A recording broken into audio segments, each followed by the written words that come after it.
কেমন আছো বন্ধুরা? আশা করি ভালো আছো আর আমিও অনেক অনেক ভালো আছি। এখন বাজে সকাল ৯টা আর এখন আমি আমার ব্লগটা শুরু করছি। তো ভিডিওটা তার আগে কেউ স্কিপ করো না, দেখতে থাকো মৌমিতার চ্যানেলে। তোমাদের সবাইকে ওয়েলকাম।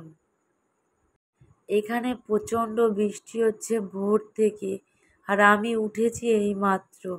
ভাবছি আজ বাড়ি যাব, কিন্তু কিভাবে বাড়ি যাব? যদি এক নাগাড়ে এতটাই বৃষ্টি হয় আমি কি করে বাড়ি যাব?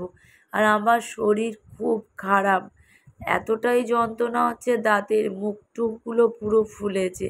আর এই বৃষ্টির মধ্যে যদি আমি বাড়ি যাই আর একবার যদি ভিজি, আমার তো শরীর খারাপ একদম ধরা বাঁধা।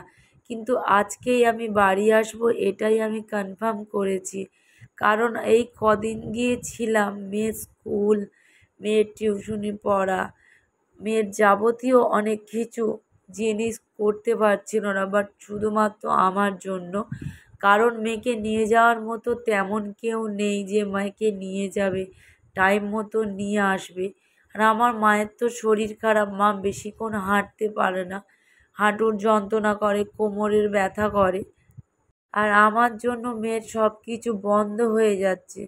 তো সকাল থেকে বসে বসে শেষমেশ ভাত জল খেয়ে নিলাম, কারণ বৃষ্টিটা একদম থামছে না বলে। আর লাস্টে বাধ্য হয়ে বেরিয়ে পড়েছি দুপুরবেলা। এই টাইমটাতে না বেরোলে হয়তো পরে আর বেরোতে পারবো না।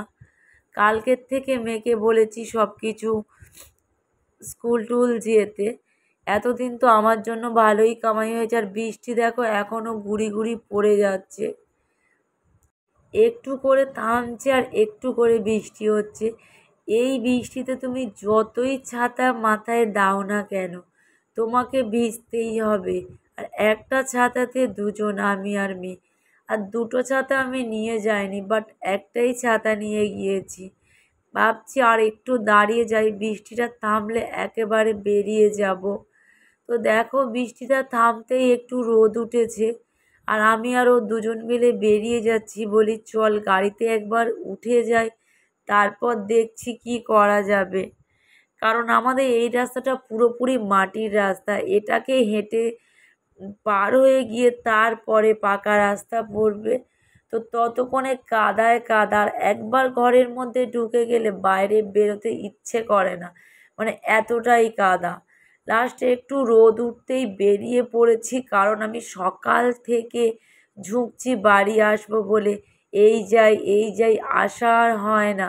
বাট লাস্টে আবার দেখো এতই বৃষ্টি হচ্ছে কিন্তু ঠান্ডা নেই, প্রচণ্ড গরম। আমি তো এই রাস্তাটায় আসতে পুরো ঘেমে চান হয়ে গিয়েছি, মানে এতটাই গরম হচ্ছে।